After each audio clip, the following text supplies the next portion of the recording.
लक्षात येते.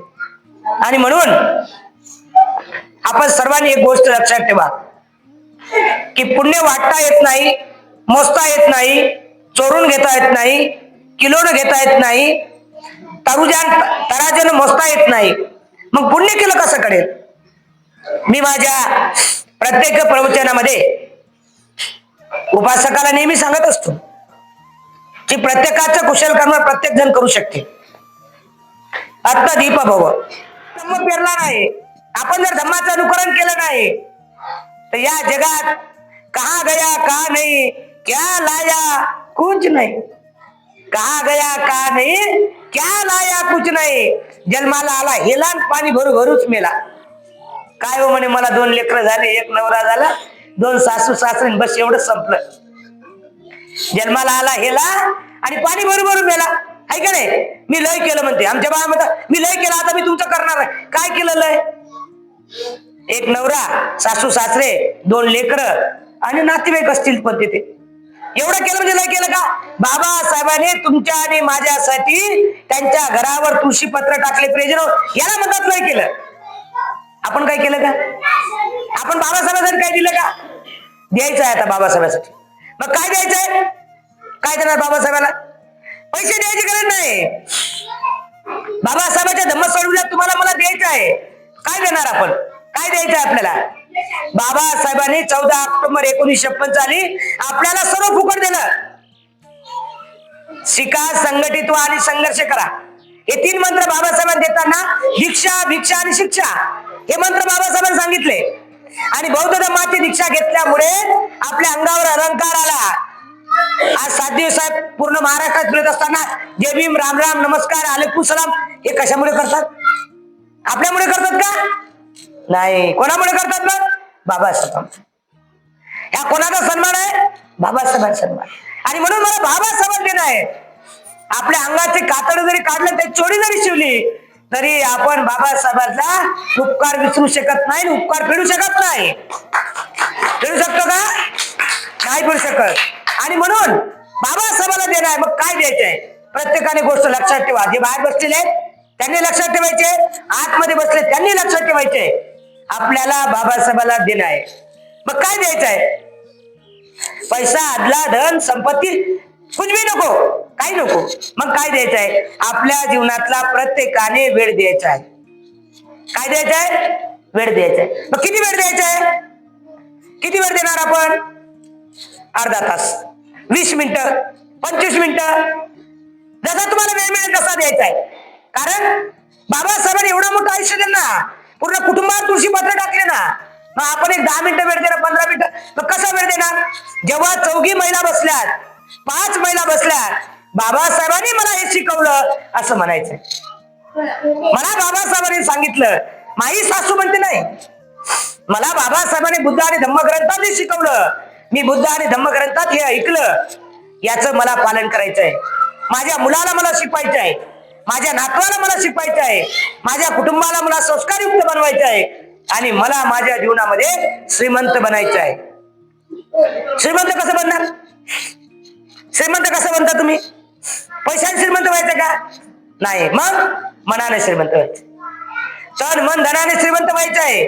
जर बाबासाहेबांच्या धर्माचं पालन जर केलं ना, या जगात तुमचा हात कोणी धरू शकणार नाही. एवढे श्रीमंत होणार तुम्ही, धनाने, मनाने आणि तनाने. हे तिन्ही धन आपल्याला बाबासाहेबांच्या धर्माची सेवा केल्यामुळे मिळते. आज तुम्ही या वर्षवास कालखंडामध्ये ज्या ज्या महिलांनी बुद्ध आणि धम्मग्रंथ वाचला, बुद्ध आणि धम्मग्रंथ ऐकला, बुद्ध धम्म ग्रंथ ऐकण्याची प्रेरणा दिली, त्या सर्वांना खूप मोठं पुण्यकर्म लाभला. खूप मोठं, जे 100% पुण्य मिळालं ना आज तुम्हाला.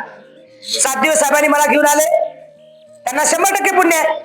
त्यामध्ये 50% तुमचा हिस्सा आहे, 50% त्यांना मिळालं. मग तुम्ही प्रवचन ऐकता, प्रवचन ऐकताना 100% तुम्हाला आहे, पण त्या ज्यांनी बोलवलं त्यांचा 1% हिस्सा तुमच्या पुण्यामध्ये आहे. बरोबर? मी तुम्हाला सांगितलं पुण्य काढून दाखवता येत नाही, उदाहरण दिलं मी तुम्हाला. आणि म्हणून हे पुण्य कमावण्यासाठी, आपल्याला प्रसन्न राहण्यासाठी, आपल्या जीवनात सुखी राहण्यासाठी पुढच्या वर्षी वर्षवासच्या कालखंडामध्ये एक वेळ का होईना मी तुमच्याकडे ग्रंथ वाचायला येणार. आतापासून आश्वासन देतो. एक दिवस का होईना मी येणार, प्रवचन वाचायला तुमच्याकडे मी येणार. मला हे पूर्ण विहार भरून लोक पाहिजेत, बाहेर बसलेले लोक पाहिजेत, पुरुष आणि महिला सुद्धा पाहिजेत, तरुण मुलं सुद्धा पाहिजेत. का? कारण बुद्धाशिवाय तुमचा माझा उद्धार नाही. या जगात तुमचा माझा कोणीच वाली नाही. बुद्ध बाबासाहेबाशिवाय आपला वाली कोणी नाही. तुम्हाला माहित आहे बुद्ध कालखंडामध्ये ज्या ज्या लोकांनी बुद्ध धर्माचं पालन केलं, सम्राट अशोक 84,000 स्तूपाने लेण्या बांधले त्यांनी.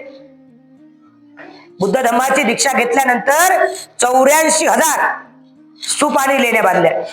बघा ना, स्वतःचा मुलगा आणि मुलगी दान दिली. त्यांनी दायित्व करण्यासाठी स्वतःची मुलगी, एका मातंग बाईने आपला मुलगा धम्मदान केला. तेव्हा सम्राट अशोक म्हणला मला दायित्व पाहिजे, मला बुद्ध धर्मातलं दायित्व पाहिजे. मग कोणतं दायित्व आहे? काय दायित्व आहे? बाबासाहेबांनी सांगितलं होतं. बाबासाहेबांनी गांधीला म्हटलं होतं, मिस्टर गांधीजी, आई आणि दाईतला फरक माहित आहे का तुम्हाला? म्हणे. कोण म्हटले होते? बाबासाहेब म्हटले होते, मिस्टर गांधी, आई आणि दाईतला फरक माहित आहे का? आई कोणाला म्हणतात? जी आई जन्म देते, जन्म देताना तिला कणा सोसते, तिला आई म्हणतात. दाई कोणाला म्हणतात? जी फक्त वरचवर काजळ गंधक बिंडक लावून तिला झोपी घालते, तिला दाई म्हणतात. मिस्टर गांधी, मी त्या समाजाचा आई आहे, त्या समाजाची कळा मलाच माहित आहे. आणि म्हणून सम्राट अशोकाला दायित्व घ्यायचं होतं. काय घ्यायचं होतं? दायित्व. म्हणजे या समाजाचा त्याला मातृत्व घ्यायचं होतं. बंजीनं सांगितलं, राजा तुला जर दायित्व घ्यायचं असेल तर तुमच्या कुटुंबातला, तुझ्या कुळातला तुझा पुत्र किंवा पुत्री दान द्यावा लागेल, तेव्हा तुला दायित्व मिळेल. प्रियजनो, सम्राट अशोकाने घरी गेला. घरी गेल्यानंतर थोडासा नाराज बसला. संघमित्र आणि महेंद्र दोघंही आलेत आणि ते विचारतात, पप्पा आज तुम्ही नाराज काय? काय झालं, तुम्ही निराश का झालात? सम्राट अशोक म्हणे, नाही काही नाही, काहीतरी नाराज आहे, तुम्ही सांगा आम्हाला, आम्ही करायला तयार असेल. माता पुतू पठाण कुतदार रस संग अना कुणाच कमनता एकदम मंगल उत्तम. मी माझ्या आई वडिलांची सेवा करेन, मुलाबाळाचा सांभाळ करेन, हे माझ्या जीवनातलं उत्तम मंगल आहे. प्रत्येक मुला मुलीने आपल्या आई वडिलांची काळजी घेतली पाहिजे, त्यांची सेवा केली पाहिजे. या जगातले 4 दैवत कोणते? पहिले आई, वडील, बुद्ध आणि बाबासाहेब. हे 4च दैवत या जगातले. 5वा दैवतच नाही या जगात आपलं कोणता. आणि त्यांना खुश ठेवणं आपलं कर्तव्य आहे. सम्राट अशोकाचा मुलगा आणि मुलगी म्हणते, तुम्ही सांगा कशामुळे नाराज झाले, आम्ही करायला तयार आहे, तुम्ही ऑर्डर द्या, आदेश द्या. राजा म्हणला नाही, कारण एकुलती एक मुलगी होती, एकुलता एक मुलगा होता अशोकाला, संघमित्रा आणि महेंद्र. राजा म्हणला मला बौद्ध धर्मातला दायित्व बनायचं आहे, मला दायित्व घ्यायचं आहे. मग दायित्व घेण्यासाठी आम्हाला काय करावं लागेल? ते म्हणले तुम्हाला चिवर घ्यावं लागेल, भिक्खू बनावं लागेल, भिक्खुनी बनावं लागेल, केसाचं मुंडन, डोक्याचं मुंडन करावं लागेल, पीत वस्त्र घ्यावं लागेल आणि चरत भिक्खवे चारिकाम बहुजन हिताय बहुजन सुखाय लोकांना अनुकंपाय. जगाच्या हितासाठी सुखासाठी धम्माचा प्रचार करावा लागेल. सुरुवातीला महेंद्र म्हणला मी चिवर घेण्यास तयार आहे, आणि त्याची बहीण सुद्धा त्याच्या मागे मागे चिवर घेण्यास तयार झाली. बघा, सम्राट अशोकाने दायित्व मिळालं, स्वतःचा मुलगा आणि मुलगी दान केली. आज त्याला 84,000 स्तूपाने लेण्या उभ्या केल्या. जगातला श्रीमंत राजा आहे की नाही? सम्राट अशोक आहे की नाही? श्रीलंकेमध्ये देवान तिस्स म्हणतात, त्याला देव मानतात श्रीलंकेमध्ये. का? तर स्वतःची मुलगी दान केली. आम्ही काय देतो दान? काय करतो आम्ही दान? काय दान देतो आम्ही? देऊन 500 रुपये, लय झाले 1000 रुपये, लय झाले 50 रुपये, लय झाले 100 रुपये. कोण आपला मुलगा किंवा मुलगी दान देईल? हातवर करा बरं. कोणाची इच्छा आहे द्यायची सांगा बरं. महिला मंडळ हातवर करा बरं. देईल का? नाही बाप्पा, माझी मुलगी नाही. मग आपण मुलगी देत नाही. भिक्खू आणि भिक्खुनीची आई वडील व्हायचं आहे, दायित्व बनायचं आहे. आपण त्यांचं दायित्व बनायचं आहे. बौद्ध धर्माचा आपल्याला प्रचार आणि प्रसार करायचा आहे.